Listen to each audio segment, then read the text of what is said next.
હવે સંક્ષેપમાં 20 ગાથાઓને જોઈ જઈએ છીએ. સદગુરુ ભક્તિ રહસ્ય. સદગુરુ પ્રત્યે પરમ ભક્તિ પ્રગટે અંતરની સાચી એવું જેમાં બતાવેલ છે એવા 20 દોહરા છે. દોહા એટલે ગાથાઓ. તેમાં પહેલી ગાથા, હે પ્રભુ શું કહું દીનાનાથ દયાળ, હું તો દોષય અનંતનું ભાજન છું કરુણાળ. હે પ્રભુ, જેને આત્મ પ્રભુતા સંપૂર્ણ પ્રગટ છે, પ્રત્યક્ષ છે, જેની આપણા અંદર પણ આત્મ પ્રભુતા અનંત આત્મેશ્વરીય દરેક આત્મામાં છે, પણ આપને પ્રગટ છે, મારું અપ્રગટ છે, માટે આપના પ્રત્યે હે કૃપાળુ, હે શુદ્ધાત્મા, હું શું કહું? કેમ? તો કે હું તો દોષ અનંતનું ભાજન, મારામાં તો અનંત દોષ ભરેલા છે. હું આપને શું કહું? આપની દશાને હું શું સમજી શકું? છતાં પણ આપ તો દીન અને દીનના બેલી છો અને અનાથના નાથ છો, માટે આપના પ્રત્યે આ પ્રાર્થના કરવાની મારી હિંમત થાય છે. જેમ કે રાજા કે કોઈ મોટો પ્રધાનમંત્રી હોય, એને આપણે જઈને એકદમ ન મળી શકીએ, આપણી હિંમતે ન થાય, કોણ જવા પણ ન દે. પણ આ તો આખા જગતના જીવો પ્રત્યે પરમ દયાળુ પરમાત્મા હોવાથી આપના પ્રત્યે મારી વિનંતી કરવાની હિંમત ચાલે છે. નહીં તો હું તો અનંત દોષનો પાત્ર, આપના આગળ શું કહું? મૂઢ નિરાશ્રિત અનંત પાપીને આપ અનંત ગુણના સ્વામી, એટલે હું સાવ અયોગ્ય છું, આપના પ્રત્યે બોલવા લાયક નથી. છતાં પણ આ મારા રોંદણા જે દુઃખના કે દોષોના આપની આગળ રડું છું, કે જેથી આ મારા દોષો નષ્ટ થાય. હે પ્રભુ શું કહું દીનાનાથ દયાળ, હું તો દોષય અનંતનું ભાજન છું કરુણાલ. હવે બીજી ગાથાથી હે પ્રભુમાં 40 દોષો જે મોટા બતાવ્યા તે હવે અહીંયા શરૂઆત થાય છે. કયા કયા દોષ મારામાં નથી, મારામાં છે? તો કે શુદ્ધ ભાવ મુજમાં નથી, નથી સર્વ તુજ રૂપ, નથી લઘુતા કે દીનતા, શું કહું પરમ સ્વરૂપ. શુદ્ધ ભાવ મુજમાં નથી. એ ભગવાન, હું તો હંમેશા શુભ અશુભ ભાવોમાં જ રમું છું. મોટા ભાગે તો રાગ દ્વેષ કામ ક્રોધ આદિ ભાવોમાં જ રમું છું. એ બધા અશુભ ભાવો છે, એ બધા આર્થ ધ્યાન છે, કર્મબંધનું જ કારણ છે.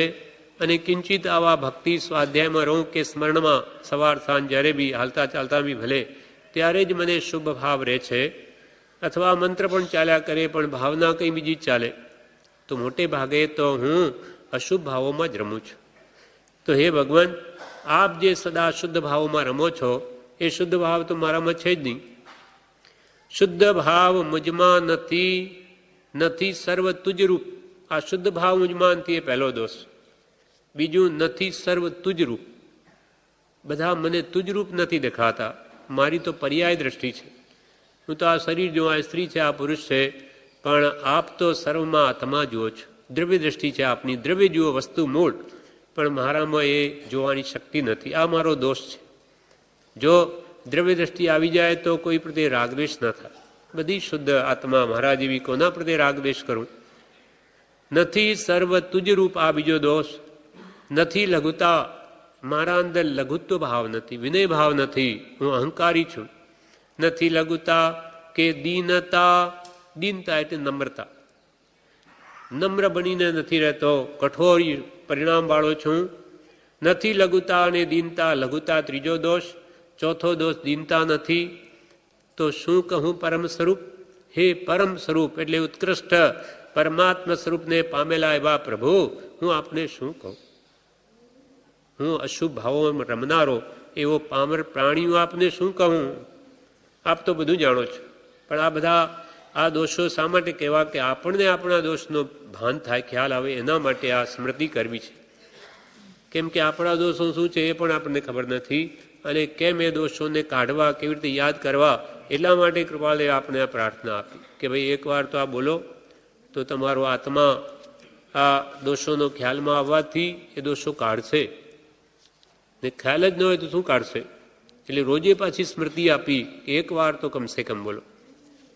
એ તો કે 1000 વાર 1,00,000 વાર બોલાય તો ઓછું છે ક્યાં સુધી બોલવું?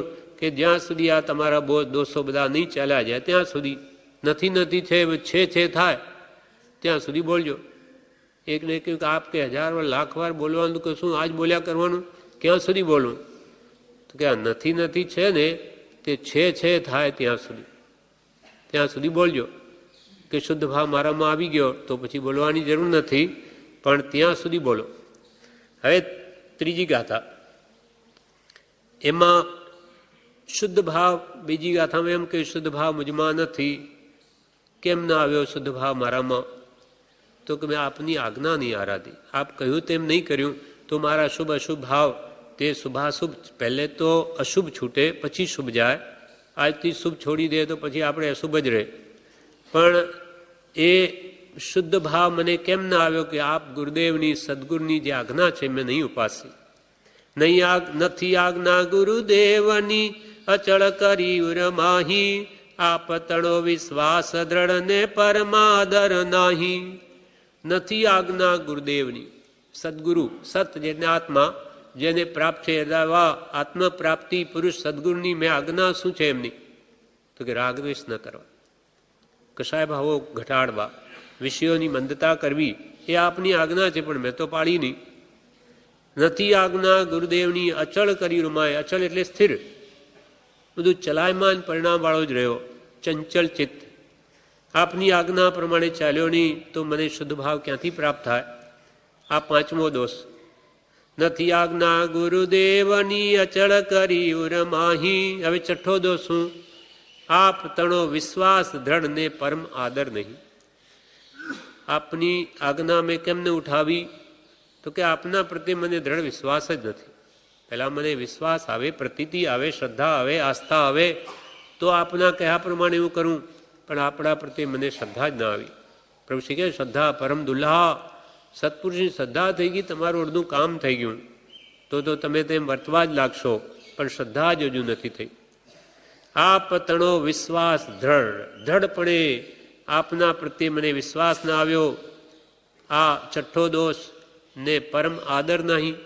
આપના પ્રત્યે જો વિશ્વાસ આવે, જો આપની આજ્ઞા આરાધું તો આપનો પરમ આદર મારા હૃદયમાં હોય, પરમ આદર ભાવ હોય આપના પ્રત્યે, પણ મને હજુ આદર ભાવ જોઈએ તેવો આવ્યો જ નથી. આ સાતમો દોષ. આપ તણો વિશ્વાસ દ્રઢ ને પરમાદર નહીં. આ બધું મને આપના પ્રત્યે વિશ્વાસ કેમ ના આવ્યો તે આગળ કે છે ચોથી ગાથામાં. આમ એકબીજાને સંબંધિત છે બધા જ ગાથાઓ. ચોથી ગાથામાં એમ કહ્યું કે મને સત્સંગનો જોગ જ નહીં મળ્યો, કે જે વડે આપનામાં શું ગુણો, મારામાં શું દોષો, સંસાર દુઃખરૂપ કેમ વગેરે હિત અહિતનું ભાન જ મને ન થયું, તો આપના પ્રત્યે મને કેવી રીતે વિશ્વાસ આવે? એટલે મને સત્સંગનો જોગ ન મળ્યો. જોગ નથી સત્સંગનો, નથી સત સેવા જો, કેવળ અર્પણતા નથી આશ્રય અનુયોગ. સત્સંગનો મને જોગ ન મળ્યો. નથી સત સેવા જોગ. સત સેવા એટલે જ્ઞાની પુરુષની પ્રત્યક્ષ હાજરી હોય તે એમની સેવા કરું, એમ સત્પુરુષની પ્રત્યક્ષ સેવાનો પણ મને જોગ મળ્યો નથી. એ નવમો દોષ. અને તેથી કેવળ અર્પણતા નથી. આપ મળે તો મને આપના પ્રત્યે આપના મન વચન કાયાની ચેષ્ટાઓ જે પવિત્ર જણાય તો આપના પ્રત્યે મને અર્પણ ભાવ આવે, પણ મને તો સત્સંગનો યોગ નહીં અને સત્સેવાનો યોગ ન મળ્યો. માટે આપના પ્રત્યે મને કેવળ અર્પણતા ક્યાંથી આવે? મન વચન કાયાની અર્પણતા એટલે મન વચનને કાયા જ્ઞાની કહે તેમ વર્તવું તે નથી આવ્યા. કેવળ અર્પણતા નથી આશ્રય અનુયોગ. અર્પણતા પણ કેમ ના આવી? તો કે આપ ભગવંતે 4 પ્રકારના અનુયોગ ઉપદેશ્યા છે. ધર્મકથાનુયોગ, ચરણાનુયોગ જેમાં ચારિત્ર સંબંધી વાતો હોય, કર્ણાનુયોગ કર્મ સંબંધી સિદ્ધાંતની વાતો હોય, દ્રવ્યાનુયોગમાં હું આત્મા છું, પૂદગલ એ પર્યાય મારાથી ભિન્ન છે, એ બધું જે વર્ણન દ્રવ્યાનુયોગમાં હોય, પણ એનો મેં આશ્રય નહીં લીધો. મેં કંઈ શાસ્ત્રો વાંચ્યા નહીં, એનો આ 4 અનુયોગનો ઉપદેશ સાંભળ્યો નહીં, તો મને આપના પ્રત્યે કેવી રીતે અર્પણતા આવે? અને મને સત પ્રત્યક્ષ આપનો જોગ મળ્યો નહીં, સત સમાગમનો જોગ મળ્યો નહીં. આ બધા મારામાં દોષ છે. મારા કર્મના ઉદય જવું થયું, પણ આ દોષ રૂપે છે. હોત તો આ ગુણો બધા પ્રગટ થાત. એટલે જોગ નથી સત્સંગનો 8મો દોષ, સત્સેવાનો જોગ નથી 9મો દોષ, કેવળ અર્પણતાનથી 10મો દોષ, અને આપના અનુયોગ એટલે 4 અનુયોગ, ધર્મકથા અનુયોગ વગેરે એનો મેં આશ્રય નહીં કર્યો, એ 11મો દોષ. બધું આપણા કર્મના ઉદય છે, પણ કર્મના ઉદય તો આ કર્મ કરીએ તો કોઈ કાળે કર્મ જાય નહીં, પણ પુરુષાર્થ કરીને આ બધા દોષોને કાઢે તો જ જાય. એટલે હવે 5મી ગાથામાં કે છે, હું પામર શું કરી શકું એવો નથી વિવેક, ચરણ શરણ ધીરજ નથી મરણ સુધીની છે. હું પામર કંગાળ છું, રંક છું, આ પરમાર્થની બાબતમાં મીંડું કંઈ ન જાણું. એટલે પામર, આ માર્ગમાં પામર જેવો છું એવો નથી વિવેક. એટલે હું રંક છું, આ માર્ગમાં સાવ અજાણ છું, એ 12મો દોષ. એવો નથી વિવેક, એનો મને પણ વિવેક ના આવે કે ભાઈ ખરેખર હું પામર છું, મારા અંદર હું આ તત્વનો અજાણ છું. એવું હિતાયતનું કંઈ ભાન જ ન થયું કે પૈયા પૈ કૃત્યા ખાદ્ય અખાદ્ય એનો કંઈ યથાર્થ વિવેક જ ન પ્રગટ્યો. આ મારો 13મો દોષ. ચરણ શરણ ધીરજ નથી મરણ સુધીની છેક, અને મરણની છેલ્લી ઘડી સુધી આપના ચરણ કમલનું મેં શરણ ન લીધું આશ્રય, કેમ કે એટલી મારામાં ધીરજ નથી. ધૈર્ય જોઈએ કે મરણની છેલ્લી ઘડી સુધી આપની આજ્ઞા જ આરાધીશ, તો એ ધીરજપૂર્વક ચરણનું શરણ લીધું કહેવાય. એટલે એ પણ મેં નથી લીધું, જેમ આપ કહો છો તેમ. એટલે આ 14મો દોષ. હું પામર શું કરી શકું એવો નથી વિવેક, ચરણ શરણ ધીરજ નથી મરણ સુધીની છે. હવે 6ઠ્ઠી ગાથામાં કે છે કે તારા શરણની મને ધીરજ કેમ ન પ્રગટી મરણ સુધી? તો કે આપનું જે અચિંત્ય મહાત્મ્ય છે, ચિંતવી પણ ન શકું એવું આપનું મહાત્મ્ય મને લાગ્યું જ નથી. અચિંત્ય તુજ મહાત્મ્ય દો નથી પ્રફુલ્લિત ભાવ, અંસન એકે સ્નેહનો ન મળે પરમ પ્રભાવ. તારું અચિંત્ય મહાત્મ્ય હોવા છતાં મને તે પ્રત્યે પરમોલ્લાસ ભાવ આવ્યો નહીં. આપણી કલ્પનાથી અમુક ચિંતવી શકાય તેને ચિંતિત કે, પણ આ તો અચિંત્ય. ભગવાનના ગુણોનું મહાત્મ્ય એટલું બધું અદ્ભુત છે, આપણે કલ્પનામાં ન આવે, આપણે ચિંતવી પણ ના શકીએ, કેમ કે આપણે એ આત્માનો અનુભવ જ નથી. જ્યારે ખરેખર આત્મજ્ઞાન થશે, બ્રહ્મચારીજીએ લખ્યું છે વિવેચનમાં 211ના પત્રમાં, ત્યારે એને થશે કે હું ખરેખર કંઈ જ જાણતો નથી. ત્યાં સુધી ભલે આપણે કહીએ હું કંઈ નથી જાણતો, પણ અંદરમાં હું જાણું છું એ જ ભાવ રહે છે. પણ જ્ઞાન પ્રાપ્તિ થયે જ્યારે આત્માનું અનંત સુખ એને વેદનમાં આવશે, ત્યારે એને લાગશે કે ઓહો આવું છે, એ તો મેં કોઈ કાળે અનુભવ્યું નહીં. અને પરમાત્મા સર્વજ્ઞ કેવળ જ્ઞાનીઓ તો આવું અનંત ગણું સુખ અનુભવે એનું. ત્યારે એને લાગે ખરેખર હું કંઈ જ જાણતો નથી, કેમ કે આપણને તો આત્માનો અનુભવ જ નથી થયો, તો ક્યાંથી એ શ્રદ્ધાન આવે? એટલે અચિંત્ય જેનું મહાત્મ્ય છે, પણ એ મને જાણ થઈ નહીં, હું લાગ્યું નહીં મહાત્મ્ય, એ 15મો દોષ. અને નથી પ્રફુલ્લિત ભાવ, આપનું મહાત્મ્ય મને સમજાય તો આપના પ્રત્યે મને પરમ ઉલ્લાસ ભાવ આવે. જેમ કે કોઈ રાજા કે મંત્રીનું કે ફલાણા રાજા આવે છે કે મંત્રી, હા, તો આપણે જોવા જઈએ એનું મનમાં ઊંડે ઊંડે મહાત્મ્ય છે. સામાન્ય એ તો લૌકિક છે બધું, એ ખરેખર તો મહાત્મ્ય શું એમાં? પણ આ જે 3 લોકના નાથ, અનંત દોષો કોઈ કાળે જેના ગયા નહીં એ જેણે દૂર કરી દીધા, એનું જે અચિંત્ય મહાત્મ્ય, પરમ વિતરાગતા, એનું મહાત્મ્ય જો લાગે તો એના પ્રત્યે પરમ ઉલ્લાસ ભાવ આવે. એ જ્ઞાનીઓને પરમ ઉલ્લાસ આવે છે. કૃપાલદેવ અનેક વાર લખે કે આ ભગવાનની બસ એની ભક્તિમાં તન્મય રહીએ. જગતની વિસ્મૃતિ જ કરાય છે જ્યારે આત્મધ્યાન કરે, પણ એવો પ્રફુલ્લિત ભાવ એમને સદા રહે છે એ સ્વરૂપમાં, વિતરાગતામાં. પણ એ મારામાં નથી. અને અંશન એકે સ્નેહનો ન મળે પરમ પ્રભાવ. હે ભગવાન, મારા હૃદયમાં આપના પ્રત્યે સ્નેહનો એક અંશ પણ નહીં પ્રગટ્યો. આપણો સ્નેહ જેમ સ્ત્રી પુત્રાદિમાં કેટલો બધો છે, નાની કે એનો એક અંશ પણ તને સાચો ભગવાન પ્રત્યે નથી થયો. એ 17મો દોષ. અને તેથી ન મળે પરમ પ્રભાવ, આપના પ્રત્યે મને સ્નેહભાવ કેમ ન આવ્યો? તો કે પરમ પ્રભાવ, પ્રત્યક્ષ પુરુષ હોય જેમ ગૌતમ સ્વામી ભગવાન મહાવીર પાસે ગયા તો એમનું જે કેવી રિદ્ધિ, એમની જ્ઞાન શક્તિ જોઈને કેવો પ્રભાવિત થયા, બધું જ ભૂલી ગયા. અને આ જ પરમાત્મા છે. એમ આપણને પણ એવો આપનો કોઈ પ્રભાવ, મને ચમત્કાર પ્રત્યક્ષ જોવા ન મળ્યો કે જેને લઈને આપના પ્રત્યે મને શ્રદ્ધા થાય.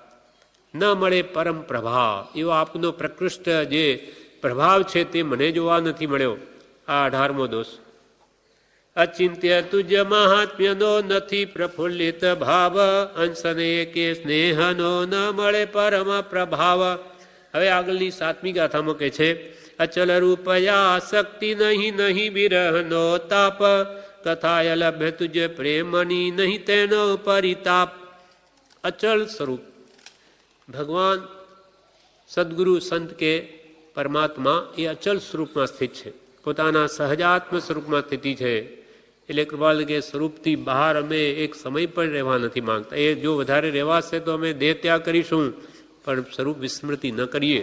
એવા અચલ રૂપ જેનું છે એના પ્રત્યે મને આસક્તિ નથી, પ્રેમ નથી. આપણે જેમ ધનાદિ કે કુટુંબાદિ પ્રત્યે કેવી આસક્તિ છે, વારંવાર યાદ આવે, તો એવી આપના સ્વરૂપ પ્રત્યે મને કોઈ એવી આસક્તિ નથી કે મારી વૃત્તિ આપને ત્યાં રહે. અચલ રૂપ આસક્તિ નહીં, તેથી નહીં વિરહનો તાપ. તેથી મને આપનો કંઈ વિરહ નથી લાગતો. જેમ સ્ત્રી પુત્રનો સંયોગ ન હોય તો કેવો વિરહ રહે, એવો મને નથી લાગતો. કેમ કે મને આપના પ્રત્યે કોઈ આસક્તિ નથી, સ્વરૂપ પ્રત્યે. સ્વરૂપનો ભાવ જ આજુ આપણે સમજ્યા નથી તો ક્યાંથી આપણને પ્રેમ આવે. એટલે અચલ રૂપ આસક્તિ નહીં. 19મો દોષ, નહીં વિરહનો તાપ. આપના પ્રત્યે મને વિરહ લાગતો નથી, એ વિરહનો તાપ લાગતો નથી. કેમ કે હરિ પ્રત્યે વિરાગની જલાવવાથી તેની પ્રાપ્તિ હોય છે. પ્રભુશ્રી કે એમને તો વિરહમાં રાખીને કામ કર્યું છે મારું કૃપાલદેવે. એ વિરાગની છે, નિરંતર એનું સ્મરણ રહે, એનું કામ થઈ જાય. પછી આ 20મો દોષ વિરહનો તાપ. પછી 21મો દોષ શું? તો કે કથા અલભ્ય તુજ પ્રેમની નહીં તેનો પરિતાપ. તારી અલભ્ય કથાઓ, જે જ્ઞાની પુરુષો થઈ ગયા એની અદ્ભુત ચરિત્રોની કથાઓ, તે પણ ક્યાંય સાંભળવા નથી મળતી. કથા અલભ્ય તુજ પ્રેમની, તારા પ્રત્યે પ્રેમ કરીને જે મહાત્માઓ પોતાના અનંત સુખ સ્વરૂપને પામ્યા, પણ એવી કથાઓ પણ મને સાંભળવામાં આવતી નથી. આ 21મો દોષ, નહીં તેનો પરિતાપ. એ કથાઓ મને શ્રવણમાં નથી આવતી તો એનો મને કંઈ ખેદ નથી કે ભાઈ મહાપુરુષોના જીવન ચરિત્રો કેવા હોય એવો હું થાઉં. એ આદર્શરૂપ જીવન ચરિત્રો એ નથી સાંભળવા, એનો મને કોઈ દુઃખ પણ નથી. એ 22મો દોષ, નહીં તેનો પરિતાપ. આ બધું કેમ ન થયું? તો કે 8મી ગાથામાં કે છે, ભક્તિ માર્ગ પ્રવેશ નહીં નહીં ભજન દ્રઢ ભાન, સમજ નહીં નિજ ધર્મની નહીં શુભ દેશે સ્થાન. મારો હજુ ભક્તિ માર્ગમાં પ્રવેશ જ નથી થયો. ખરેખર ભક્તિ પરમ પ્રેમ રૂપા, ભગવાન પ્રત્યે અત્યંત પ્રેમ હોય તો એનો જગત પ્રત્યે પછી પ્રેમ ના હોય, અથવા જેટલા અંશે જગત પ્રત્યેની આસક્તિ ઘટી હોય તેટલો જ ત્યાં પ્રેમ લાગે. ભક્તિ તો પરમ પ્રેમ રૂપા, પરમ પ્રેમનું રૂપ જ ભક્તિ છે. ભગવાનના ગુણોમાં અત્યંત પ્રીતિ, એને નિરંતર એ સાંભળે તો એ ભક્તિ માર્ગમાં પ્રવેશ કહેવાય. ભક્તિ માર્ગ પ્રવેશ નહીં નહીં ભજ. આપણે માનીએ કે આપણે ભક્તિ કરીએ, સારું છે, ખોટું નથી, એ પણ એનું કારણ છે. પણ ખરેખર ભક્તિ ક્યારે કરી કહેવાશે કે આમાં આ બધા દોષો જે જણાવ્યા એ દોષો આપણે કાઢીએ તો હે પ્રભુ બોલ્યાની કે ભક્તિ કર્યાનું ફળ છે. બાકી આપણે માની લઈએ ભક્તિ કરી આવ્યા અને દોષો ન કાઢીએ તો કામ થાય નહીં, બહુ મોડું થાય. એટલે આ બધું આપણે દોષો કાઢવા માટે સ્મૃતિ રૂપે આ બધું બોલવાનું છે. ખાલી હે પ્રભુ બોલી જઈએ, પછી પહેલી ગાથાન પછી પડી તુજે પદ પંકજે, ક્યાં બધું ગયું ખબર નહીં, પૂરું થઈ ગયું હે પ્રભુ, એમ શ્રદ્ધાથી બોલે એમાં પાપ નથી. પણ કલ્યાણ જલ્દી કરવું હોય તો એના અંદર દોષો વિચારી અને આપણે કાઢીશું ત્યારે જ કલ્યાણ થશે. ભક્તિ માર્ગ પ્રવેશ એટલે જ્ઞાની કહે છે હજુ તારો ભક્તિ માર્ગમાં પ્રવેશ જ નથી થયો. નહીં ભજન દ્રઢ ભાન એટલે પ્રવેશ નથી થયો. 23મો દોષ, હજુ ભગવાન પ્રત્યે તને પ્રેમ આવ્યો જ નથી. પ્રભુ શ્રી ઘણી વાર કે પ્રભુ હરખ આવ્યો નથી, હર્ષ આવવો જોઈએ, ભગવાનની ભક્તિ પ્રત્યે પરમોલ્લાસ ભાવ આવવો જોઈએ, તો દેહથી ભિન્ન આત્મા અનુભવાય. નહીં ભજન દ્રઢ ભાન. આપના ભજન, આપના ગુણ ગ્રામ કરવા પ્રત્યે મારું દ્રઢ ભાન એટલે લક્ષ્ય નથી. આ 24મો દોષ. સમજ નહીં નિજ ધર્મની. નિજ ધર્મ, મારા આત્મધર્મની મને સમજ નથી. અને નહીં શુભ દેશે સ્થાન. શુભ દેશ એટલે શુભ સ્થાન માં મારો નિવાસ નથી. નિરંતર સત્સંગમાં વાસ નથી તો મારામાં નિજ આત્મધર્મની સમજ કેવી રીતે આવે? અને ભગવાન પ્રત્યે અત્યંત ગુણગાન પણ ક્યાંથી થાય? અને ભક્તિ માર્ગમાં પણ કેવી રીતે પ્રવેશ પામું? એટલે ભક્તિ માર્ગ પ્રવેશની 23મો દોષ, ભજન પ્રત્યે દ્રઢ ભાનની 24મો દોષ, સમજ નહીં નિજ ધર્મની આત્મધર્મની સમજની 25મો દોષ, અને નહીં શુભ દેશે સ્થાન, શુભ દેશમાં મારું સ્થાન નથી, નિવાસ નથી, એ 26મો દોષ. હવે 9મી ગાથામાં કે છે, કાળ દોષ કળિતી થયો નહીં મર્યાદા ધર્મ, તોય નહીં વ્યાકુળતા જુઓ પ્રભુ મુજ કર્મ. આ કાળને પણ દોષ લાગી ગયો. કળી એટલે પાપ. અમારા જેવા પાપીઓના વર્તનથી આ કાળને પણ દોષ લાગ્યો. કાળને દોષ સાથી થયો કળીથી. કળી એટલે અમારા પાપથી. કાળ પણ કલિયુગ કહેવાયો. કાળ દોષ કલિતી થયો 27મો દોષ. નહીં મર્યાદા ધર્મ, વૃદ્ધ મર્યાદા, ધર્મ મર્યાદા, મુનિ ધર્મની મર્યાદા કે ગ્રસ્ત ધર્મની કે બ્રહ્મચર્યાશ્રમની, એ બધી મર્યાદા ધર્મનો જ્યાં લોપ થઈ રહ્યો છે એ 28મો દોષ. તો એ નહીં વ્યાકુળતા જુઓ પ્રભુ મુજ કર્મ. તો એ મને એનું પ્રત્યે કોઈ વ્યાકુળતા નથી થતી કે હું પાપી છું અને હું આ પાપને નિવારતો નથી, મર્યાદા ધર્મ આવતો નથી, એવી વ્યાકુળતા પણ મને નથી થતી. કાળ દોષ કલિતી થયો નહીં મર્યાદા ધર્મ, તોય નહીં વ્યાકુળતા જુઓ પ્રભુ મુજ કર્મ. મારા કર્મને તો જુઓ ભગવાન કે હું કેવો ભારે કર્મી છું. આ 29મો દોષ. હવે 30મો દોષ.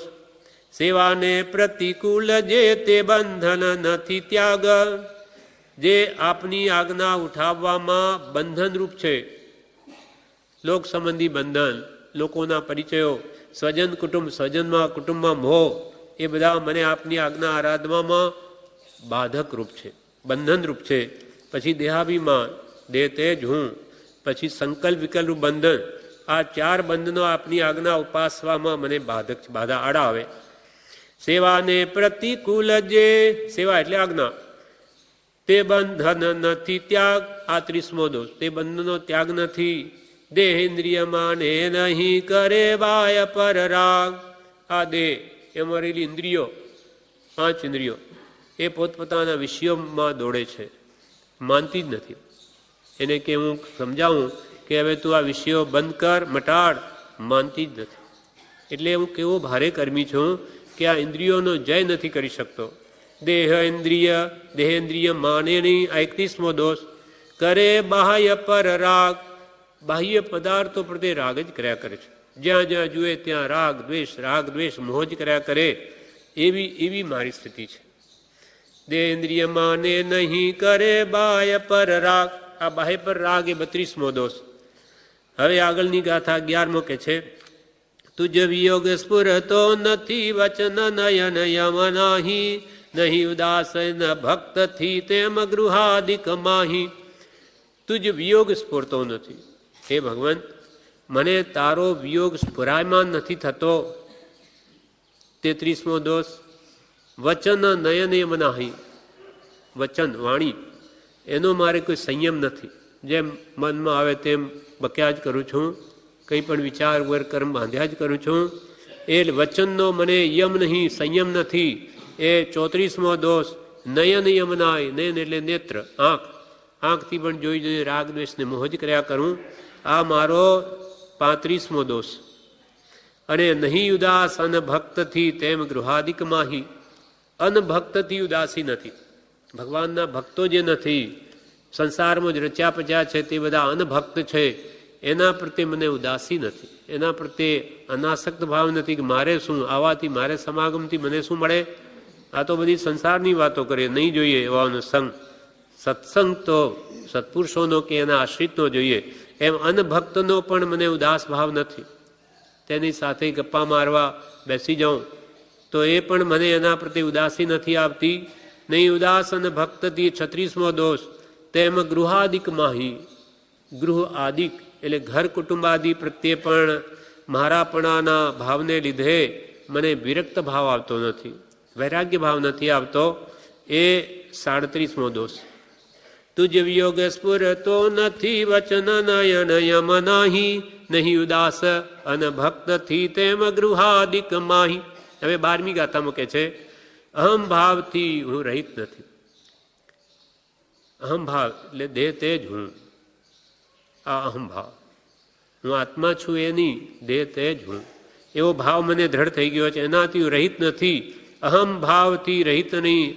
38મો દોષ, સ્વધર્મ સંચય નહીં. દેહને જ પોતાનું સ્વરૂપ માનવું એટલે સ્વ જે આત્મધર્મ મારો છે એના લગતી તો કોઈ સંચય કર્યો જ નથી કે આત્મજ્ઞાન કેમ થાય, આત્માને કેમ ઓળખું, એના ગુણો શું છે, એ તરફ લક્ષ્ય જ નથી. સ્વધર્મ એટલે આત્મધર્મનો મેં સંચય ન કર્યો, એને લગતી બધું સામગ્રી ભેગી ન કરી. એ 39મો દોષ, નથી નિવૃત્તિ નિર્મળપણે અન્ય ધર્મની કાંઈ. કેમ કે મેં નિર્મળપણે નિવૃત્તિ કરી નથી. શાની? તો કે મિથ્યા ધર્મો ને માનવાની. જે જૈન ધર્મ, ભગવાન વિતરાગનો ઉપદિષ્ટ કે આત્મધર્મ સિવાય બીજા બધા જગતમાં ચાલતા ધર્મો છે તે બધા એકાંતવાદી છે, સ્યાદવાદી નથી. તો એવા ધર્મો પ્રત્યે મારે નિર્મળ નિવૃત્તિ જોઈએ, સંપૂર્ણપણે એની નિવૃત્તિ જોઈએ, એનો સંજોગ ન જોઈએ. અને બીજું પારમાર્થિક વ્યાખ્યા શું અન્ય ધર્મની? તો કે આત્મા સિવાય દેહાદિ બધું પર છે એવા પરભાવની પણ મેં નિવૃત્તિ કરી નથી. એટલે અન્ય ધર્મની નિર્મળપણે નિવૃત્તિ નથી અને સ્વધર્મનો સંચય નથી.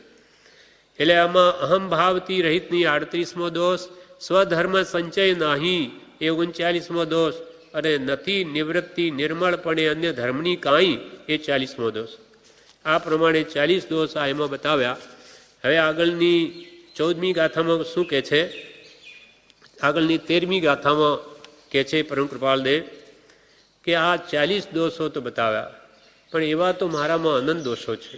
જેમ પહેલી જ ગાથામાં કહ્યું, હવે કેટલા દોષોનું વર્ણન કરું? મુખ્ય મુખ્ય બતાવ્યા, બીજા આપણે જ જોવાના કે મારામાં કયો દોષ છે. એટલે અહીંયા ગાથામાં શું કહે 13મીમાં, એમાં અનંત પ્રકારથી સાધન રહિત હુંય, નહીં એક સદગુણ પણ મુખ બતાવું શુંય. એમ ભગવાન મારામાં તો આવા અનંત પ્રકારના દોષો છે. એમ અનંત પ્રકારથી સાધન રહિત હુંય એટલે મોક્ષ માર્ગ પામવાના સાધનથી હું રહિત છું. નહીં એક સદગુણ પણ, મારામાં હજુ એક પણ સદગુણ ખરી રીતે પ્રગટ્યો નથી. તો મુખ બતાવું છું તો આપને મારું મોઢું શું બતાવું? કેમ કે આત્મજ્ઞાન થયા પહેલાં ખરી રીતે એક પણ સદગુણ પ્રગટતો નથી. ગમે એટલા ગુણો હોય પણ એ સદગુણ ન કહેવાય જ્ઞાનીઓની દ્રષ્ટિએ. ખરેખર એને છાપ ક્યારે લાગે? આત્મજ્ઞાન સહિત હોય તો જ. કેમ કે નહીં તો આજે છે ને કાલે જતા રહે, એનું કોઈ નિશ્ચિતપણું નથી. એટલે સત એટલે આત્મા, આત્મા સહિત જે ગુણો પ્રાપ્તિ હોય એ જ ખરેખર ગુણ કહેવાય. એટલે સર્વ ગુણાંશથી સમ્યક દર્શન થયું કે બધા ગુણોનો અંશ પ્રગટ્યા. એટલે કૃપાલ કે સર્વ દુઃખથી અને ક્લેશથી મુક્ત થવાનો પાર એક આત્મજ્ઞાન છે. તમે આત્મજ્ઞાન કરશો તો બધા દુઃખો છૂટી જશે. આમ અનંત પ્રકારથી દોષિત છું, માટે એક પણ સદગુણ પ્રગટ થયો નથી એવી ભાવનાઓ ભાવે તો એ સદગુણ પ્રગટાવાનો ભાવ થાય. મારામાં તો ઘણા ગુણો છે ભાવના કરે તો ક્યાંથી પ્રગટે? પણ હું તો મોઢું બતાવવા લાયક નથી આપને. નહીં એક સદગુણ પણ મુખ બતાવું શુંય. હવે 14મી ગાથામાં કહે છે, પણ છતાં આપનો ભગવાન કેવા છો? માત્ર કેવળ કરુણાની જ મૂર્તિ છો. હું તો મોઢું બતાવવા લાયક નથી તો પણ આપની પાસે કેમ આવું કે આપ તો દયાના સાગર છો. એટલે જાણે મારા દોષો આપની પાસે જશે. તેથી કે છે, કેવળ કરુણા મૂર્તિ છો, દીનબંધો દીનનાથ, પાપી પરમયનાથ છું, ગ્રહો પ્રભુજી હાથ. આપ તો કેવળ કરુણાની જ મૂર્તિ, બધા કરુણા દયાના જ જાણે અંશો બધા ભેગા કરીને આપની મૂર્તિને બનાવી હોય કેવળ માત્ર કરુણાની જ મૂર્તિ. દીન બંધુ, મારા જેવા પામરના પણ મિત્ર, અને દીનનાથ, મારા જેવા ગરીબના પણ નાથ. આત્મ શક્તિહીન થયેલો હું દીન છું, આપ એવાઓના પણ નાથ છો. અને હું તો પાપી પરમ અનાથ છું, હું તો પરમ પાપી, મારો કોઈ રક્ષક નથી. આ કાળ આ જગતમાં કોઈ કુટુંબ કે ધનાદિ કોઈ મારી રક્ષા કરનાર નથી. પાપી પરમ અનાથ છું, માટે ગ્રહો પ્રભુજી હાથ. હે પ્રભુજી, આપ તો દીન બંધુ છો, દીન નાથ છો, માટે મારો હાથ ગ્રહીને મને આ સંસાર સમુદ્રમાં ડૂબતા અને પાર ઉતારો. એવી આપણે સાચા અંતઃકરણે પ્રાર્થના કરીએ છીએ, જેથી આપણો આત્મા કૂળો થાય અને દોષોને કાઢવાનો ભાવ ઉપજે. હવે 15મી ગાથામાં કહે છે, અનંત કાળથી આથડ્યો વિના ભાન ભગવાન, સેવ્યા નહીં ગુરુ સંતને મૂક્યું નહીં અભિમાન. હે ભગવાન, હું તો અનંત કાળથી આથડ્યો છું અને હજુ સંસારમાં જ રજણું છું. વિના ભાન ભગવાન, ભગવાન આપનું જે સહજાત્મ સ્વરૂપ છે એના ભાન વગર, એવું મારું સ્વરૂપ છે સહજાત્મ સ્વરૂપ, પણ એનું મને ભાન નથી થયું, માટે હું રજડું છું. અનંત કાળથી આથડ્યો સાથી વિના ભાન ભગવાન. હે ભગવાન, આપના સહસ્વરૂપનું ભાન ન થયું માટે ભટક્યો. જે સ્વરૂપ સમજ્યા વિના પામ્યો દુઃખ અનંત. સેવ્યા નહીં ગુરુ સંતને મૂક્યું નહીં અભિમાન. સંત અને સદગુરુને મેં સેવ્યા નહીં. કેમ ન સેવ્યા? તો કે મૂક્યું નહીં અભિમાન. અભિમાન હું જાણું છું, મને બધી ખબર છે, એવું ઊંડે ઊંડે અભિમાન એને રહ્યા કરે. તેથી સદગુરુનો ઉપદેશ માનતો નથી, તે પ્રમાણે વર્તતો નથી. સેવ્યા નહીં ગુરુ સંતને મૂક્યું નહીં અભિમાન. હવે 16મી ગાથામાં કહે છે, સંત ચરણ આશ્રય વિના સાધન કર્યા અનેક, પારન તેથી પામ્યો ઉગ્યો ને અંશ વિવેક. સંત ચરણ આશ્રય વિના, સત્પુરુષના ચરણના આશ્રય વિના, એટલે જ્ઞાની પુરુષો શરણ લીધા વિના સાધન કર્યા અનેક. સ્વચ્છંદે ખૂબ સાધન કર્યા, યમ નિયમો કહ્યા તેમ, પણ પાર ન તેથી પામ્યો. હજુ સુધી એવા મોક્ષને માટે મેં પૂર્વજન્મમાં અનંત વાર સાધન કર્યા, છતાં પણ તેથી હજુ પાર આવ્યો નથી, હજુ મુક્તિને ન પામ્યો. અને ઉગ્યો અંશ વિવેક, અંશ માત્ર પણ વિવેકનો ઉદય નહીં થયો, જડ ચેતન વિવેક. આ બધા વિવેક જોઈએ, ખાદ્ય ખાદ્ય, પેય પેય, કૃત્ય કૃત્ય, પણ અંતે તો જળ ચેતન વિવેક. આ જડ એવું શરીર મારું નથી, હું તો એથી ભિન્ન આત્મા છું, અનંત નાન દર્શનમય પરમાત્મા જેવો, પણ એનો મને અંશ માત્ર વિવેક ન પ્રગટ્યો, કેમ કે મેં સત્પુરુષનો આશ્રય નહીં કર્યો. સંત ચરણ આશ્રય વિના, બધા સાધન કર્યા અનેક, પારન તેથી પામ્યો ઉગ્યો ને અંશ વિવેક. એમ સૌ સાધન બંધન થયા, રહ્યો ન કોઈ ઉપાય, સત્સાધન સમજ્યો નહીં ત્યાં બંધન શું જાય. એમ બધા જ પૂર્વે કરેલા સ્વચ્છંદે કરેલા સાધનો કે કુગુરુ આશ્રય કરેલા બધા સાધન મને બંધન રૂપ જ થયા, સંસારનો જ પરિભ્રમણ કરાવનાર થયા, સૌ સાધન બંધન થયા. માટે હે ભગવાન, રહ્યો ને કોઈ ઉપાય. હવે મારી પાસે કોઈ ઉપાય નથી, મારી બુદ્ધિ આમાં ચાલતી નથી, કેમ કે બધા જ મારી બુદ્ધિ પ્રમાણે કે કુગુરુ આશ્રય સાધન બધા નિષ્ફળ ગયા. માટે સૌ સાધન બંધન થયા, રહ્યો ને કોઈ ઉપાય, અને સત સાધન સમજ્યો નહીં. સત એટલે જે વડે આત્મા પ્રગટે, એવું જે સત સાધન નાની બતાવે તેને તો હું સમજ્યો જ નથી. સત્સાધન સમજ્યો નહીં ત્યાં બંધન શું જાય. તો મારા કર્મ બંધનો કેમ જાય, કેવી રીતે નાશ પામે? સત્સાધન સમજે તો જ થાય, ત્યાં બંધન શું જાય. માટે હે ભગવાન, હે પ્રભુ, પ્રભુ પ્રભુ લય લાગી નહીં, પડ્યો ન સદગુરુ પાય, દીઠા નહીં નિજ દોષ તો તરીએ કોણ ઉપાય. હે પ્રભુ, હે પ્રભુ, એવી લગની મને લાગી નથી. રાત દાડો એની લગન લાગવી જોઈએ. એ જ ભાવ સહજાત્મ સ્વરૂપ પરમ ગુરુ, એ મારું સ્વરૂપ છે. એ લગની લાગે તો કામ થાય એવું છે, પણ લાગી નથી. પડ્યો ને સદગુરુ પાય, ખરા અંતઃકરણથી આપના ચરણ કમલમાં પડ્યો નથી, એટલે કે આપનો આશ્રય ગ્રહણ કર્યો નથી. દીઠા નહીં નિજ દોષ તો તરીએ કોણ ઉપાય. પ્રભુ શ્રી પરમ કૃપાલદેવ કહે કે આ જીવે પોતાના દોષ જ જોયા નથી તો કયા ઉપાય તરે. દીઠા નહીં નિજ દોષ તો તરીએ કોણ ઉપાય. મેં દોષ દીઠા નહીં માટે હું કેવો છું. અધમા ધમ અધિકો પતિત સકળ જગતમાં હુંય, એ નિશ્ચયાવ્યા વિના સાધન કરશે શુંય. અધમમાં અધમા જગતમાં પતિત કહો તો હું જ છું સકળ જગતમાં. પણ એ નિશ્ચય, એવો દ્રઢ નિશ્ચય મારા આત્મામાં આવ્યા વિના સાધન કરશે શું. આ મોક્ષ પ્રાપ્તિના બધા ઉપલબ્ધ સાધનો બધું જ છે, પણ એ શું કામ આવે કે હું મારી જાતને અધમ માનતો જ નથી, દોષવાળો અનંત દોષથી ભરેલો હોવા છતાં તો એ સાધનો બધા નિષ્ફળ જાય. અધમા ધમ અધિકો પતિત સકળ જગતમાં હુંય, એ નિશ્ચય મંદમાં, એ નિશ્ચય આવ્યા વિના સાધન કરશે શું. માટે હે ભગવાન, પડી પડી તુજ પદ પંકજે, ફરી ફરી માગું એ જ સદગુરુ સંત સ્વરૂપ તુજ, એ દ્રઢતા કરી દે.